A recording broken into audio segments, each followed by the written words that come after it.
सत साहिब जी, आप सुन रहे हैं जगत गुरु तत्वदर्शी संत रामपाल जी महाराज द्वारा लिखी पुस्तक जब जब भूल पड़े, पेज नंबर 12। साकट संजय यानी दिल्ली वाला गुरुद्रोही का तर्क कुतर्क यानी गलत विवेचन सिद्ध हुआ।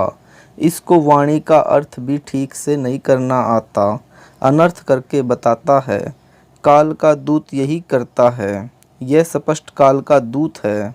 यह अपने को तत्वदर्शी संत बताता है, कहता है कि मेरे अतिरिक्त किसी को भी गुप्त ज्ञान मूल ज्ञान नहीं है, सब अज्ञानी हैं। इसने तो मेरे को यानी रामपाल दास को भी अज्ञानी बताया है, क्योंकि यह कहता है कि मेरे अतिरिक्त किसी को तत्व ज्ञान यानी मूल ज्ञान नहीं है।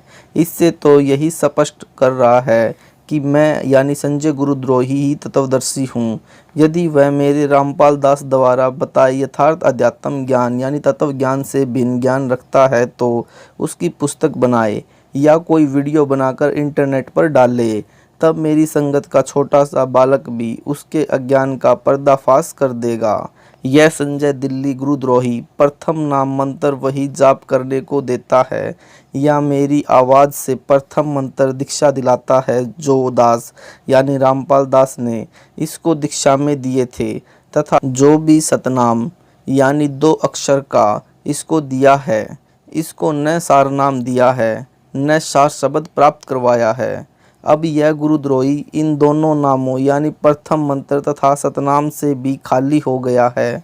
वाणी में कबीर परमेश्वर ने कहा है कि गुरु के दिल से उतरे वह सब बिहुना होए, वाकु काल घसीट ही राख सके ना कोय।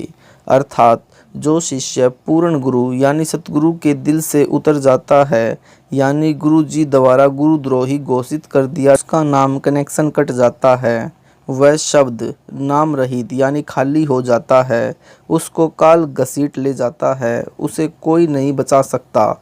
इस संजय दिल्ली साकट गुरुद्रोही को काल घसीट कर ले जा चुका है। काल इसमें प्रेतवत प्रवेश है, जैसे ऋषियों में प्रवेश करके अधूरा सूक्ष्म वेद लिखाकर उसके 4 भाग श्री वेद व्यास ऋषि द्वारा करवा दिए। सब जनता ने इन्हीं वेदों को पूर्ण अध्यात्म ज्ञान मान रखा था। दास यानी रामपाल दास का ज्ञान योग मेरे गुरु जी की कृपा से परमेश्वर कबीर जी ने खोलकर सर्व ग्रंथों का सार निकलवाया है। सूक्ष्म वेद यानी तत्व ज्ञान जो स्वयं कबीर परमेश्वर जी ने प्रत्येक युग में प्रकट होकर यानी सतलोक से चलकर आकर बताया था, उसे सब ग्रंथों से भी प्रमाणित किया है। इससे हटकर जो भी कोई ज्ञान बताएगा वह अज्ञान होगा। कबीर जी ने कहा है कि नो मन सूत उलझिया, ऋषि रहे झकमार, सतगुरु ऐसा सुलझा दे, उलझे ना दूजी बार। अर्थात कबीर परमेश्वर जी ने कहा है कि अध्यात्म ज्ञान रूपी 9 मन यानी 360 किलोग्राम सूत यानी कच्चा धागा जो चरखे से काता जाता था, जो कपास से बनता था, उलझा हुआ है। ऋषि जन भी इसे समझने यानी सुलझाने की अत्यधिक कोशिश कर रहे हैं, परंतु सुलझा नहीं यानी स्पष्ट नहीं हुआ। संध्या आरती में भी यही कहा है कि सनक सनंदन नारद मुनिजन शेष पार नहीं पावे, शंकर ध्यान धरे निस्वासर अजहू ताही सुलझावे। अर्थात ऋषियों तथा शेषनाग को भी परमात्मा का पार नहीं पाया यानी यथार्थ रूप में नहीं समझ सके। शंकर भगवान कहलाने वाले भी दिन रात अटयोग करके ध्यान लगाकर परमात्मा को समझने तथा ज्ञान सुलझाने में अभी तक लगा है, कुछ भी सुलझ नहीं पाया है। सतगुरु ऐसा स्पष्ट कर देगा यानी सुलझा देगा, जो फिर उस युग में दोबारा किसी के उलझाने से यानी अज्ञान बनाने से नहीं उलझेगा यानी गलत सिद्ध नहीं होगा। इस वाणी से यह भी स्पष्ट हुआ कि तत्व ज्ञान को सतगुरु ही प्रकट कर सकता है। संजय साकट दिल्ली तो अपने को संत दास भक्त बताता है तथा सतगुरु मुझ दास यानी रामपाल दास को बताता है। इससे भी यह अपने अज्ञान के मकड़ जाल में स्वयं ही फंस गया, अर्थात झूठा सिद्ध हो गया है। यदि इस गुरुद्रोही की बात को सच्ची माने जो यह कह रहा है कि मैं संजय दिल्ली ही तत्व ज्ञान जानता हूँ, मूल ज्ञान जानता हूँ, तो नाम मेरे यानी रामपाल दास वाले क्यों जपता है? क्यों अपने जाल में फंसाए भोले भक्तों को देता है? फिर तो नाम भी भिन्न होने चाहिए। यदि यह कहेगा कि नाम तो यही सही है, तो फिर इसके तत्व ज्ञान का क्या अचार डालना है? मोक्ष तो निज नामों से होना है। वे यह दास यानी रामपाल दास दीक्षा में दे रहा है। मुझे यानी रामपाल दास को मेरे गुरुदेव स्वामी राम देवानंद जी से नाम दान करने की आज्ञा मिली है, जो एक संत मत की परंपरा है।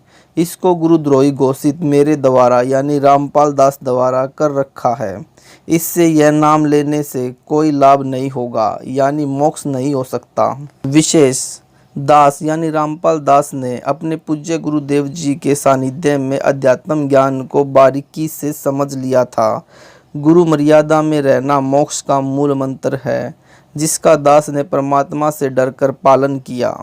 गुरुपद दास को दिया जाएगा, यह तो स्वप्न में भी नहीं सोचा था, क्योंकि दास एक सामान्य भक्त था। गृहस्थी बाल बच्चेदार था। हरियाणा सिंचाई विभाग में जेई यानी जूनियर इंजीनियर के पद पर नौकरी करता था।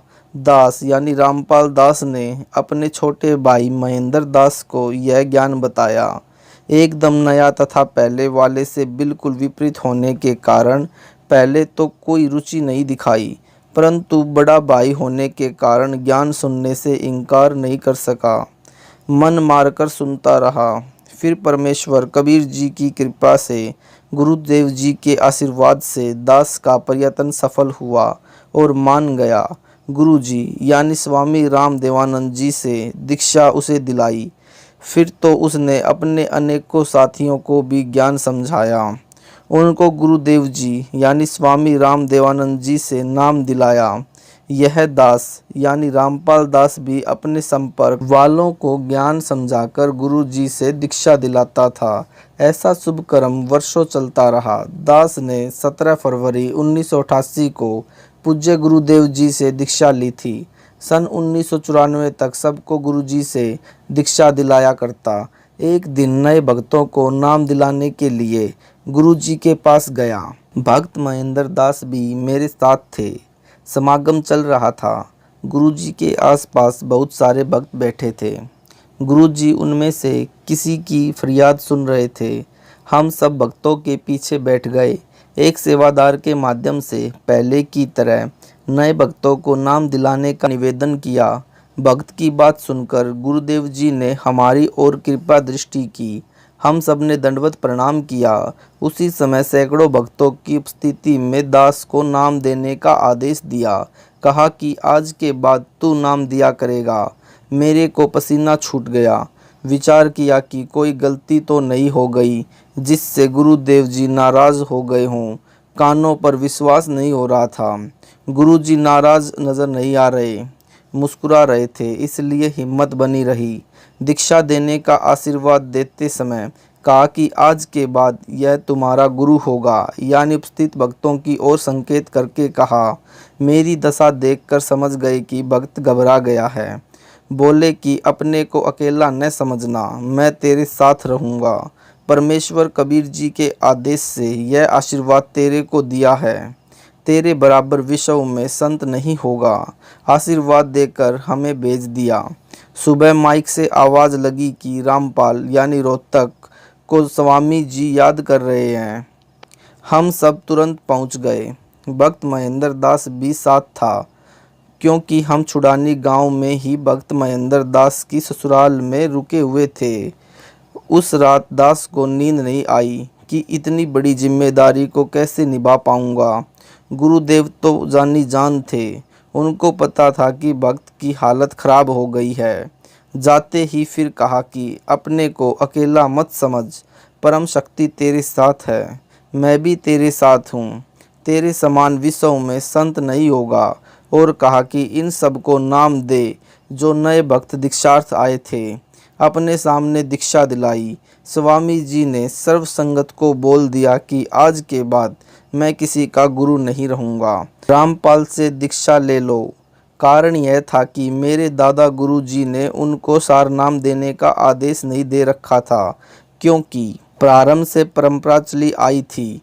दास को ही सार नाम दिया जाना था, क्योंकि उत्तराधिकारी को ही सार नाम दिया जाता था। स्वामी जी ने मेरे अतिरिक्त किसी को सार नाम नहीं दिया था।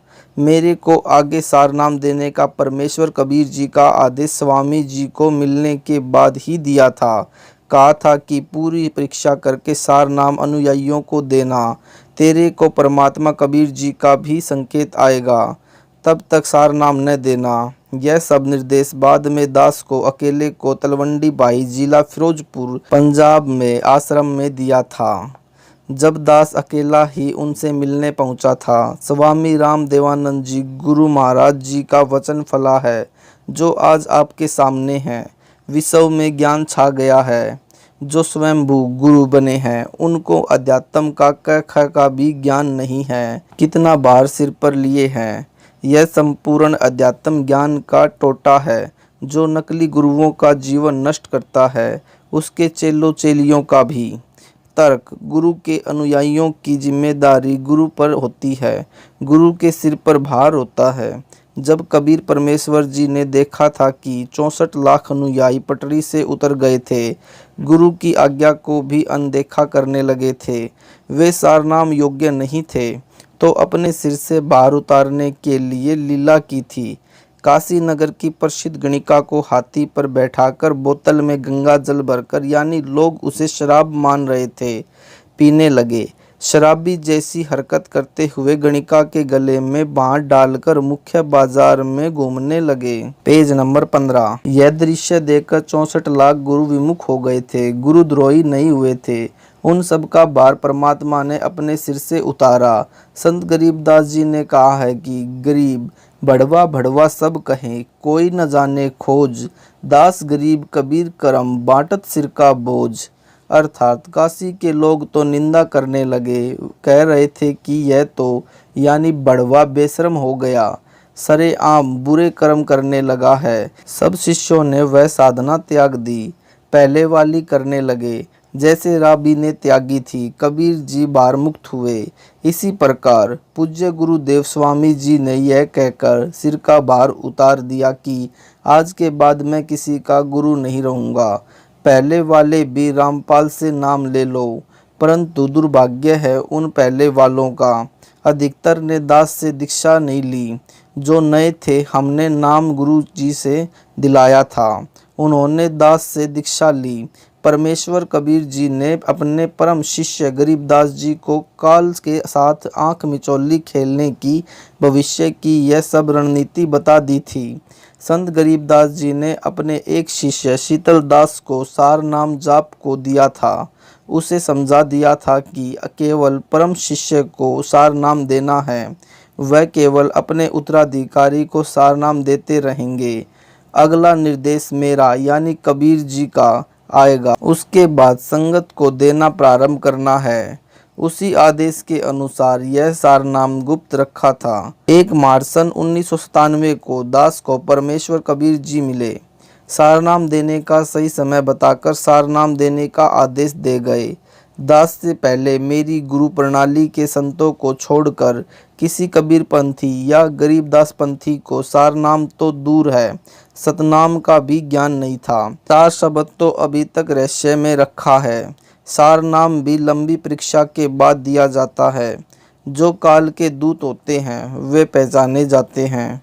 जैसे यह संजय सार नाम मिलने से पहले ही पहचान गया कि यह काल का दूत है। गुरु बनना खाला जी का घर नहीं है। गुरु जी के आदेश के पश्चात नाम देने से तथा सार नाम देने से शिष्यों का भार नहीं रहता। जो केवल सतनाम या प्रथम नाम के पश्चात मृत्यु को प्राप्त हो जाते हैं, गुरुद्रोही नहीं होते हैं, तो उनको वर्तमान में तुरंत मानव जन्म मिलेगा, पूरी दीक्षा मिलेगी, वे मोक्ष प्राप्त करेंगे। 1000 वर्ष तक यह वीडियो से दीक्षा दी जाती रहेगी। अब किसी का भार दास पर नहीं रहेगा। जो स्वामी जी के शिष्य थे वे भक्ति से चार्ज किए थे। प्रथम मंत्र ही अधिकतर को दिया करते थे, किसी किसी को सतनाम देते थे। दास को प्रथम व द्वितीय नाम एक साथ दिया था। सार नाम 1 हफ्ता बाद दिया था। उस समय दास को उपरोक्त योजना की जानकारी दी और बताया कि ये जितने पहले वाले शिष्य शिष्या है, ये तो केवल भौतिक सुख ही मांगते हैं। वो इनको यानी संपत्ति संतान दे रखा है। केवल तू ही एक ऐसा मिला है जिसने मोक्ष मांगा। दास ने कहा कि हे दीनदयाल, भौतिक सुख यानी संतान नौकरी आपने पहले ही दे रखा था। आपके ज्ञान के पश्चात इसकी इच्छा भी नहीं रहती, इसलिए एक मोक्ष की ही भीख दास आपसे मांगता है। गुरुजी मुस्कुराए और आशीर्वाद दिया। यह परमेश्वर कबीर जी की परिपालन यानी पूर्व निर्धारित योजना थी। यानी समझा है तो सिर धर पाओ, बहुर नहीं रे ऐसा दाव। 17 फरवरी 1977 से 17 मई 1995 तक 18 वर्ष नौकरी करके त्याग पत्र देकर सतगुरुदेव जी के आदेश का पालन करने के लिए छोटी सी नौकरी त्याग दी, जो एकमात्र निर्वाह का साधन था। 2 बच्चों यानी लड़के तथा लड़की का विवाह सन 1994 में किया था। 2 बच्चे यानी एक लड़की एक लड़का छोटे थे, पढ़ रहे थे। राम हवाले छोड़कर सतगुरु जी के चरणों में समर्पित हो गया, मुड़कर घर नहीं गया। परमेश्वर के हंसों हंसनियों यानी भक्तों भक्तमतियों को सच्चे परमात्मा का सच्चा ज्ञान देकर सच्ची भक्ति बताई। सतगुरु जी के आशीर्वाद से दास का त्याग रंग लाया। सत साहिब जी, यह वीडियो आपको कैसा लगा हमें कमेंट करके ज़रूर बताएं। वीडियो को लाइक करें और शेयर करें। अगर आप अगला पार्ट सुनना चाहते हैं तो हमारे चैनल को सब्सक्राइब करना न भूलें। सत साहिब जी।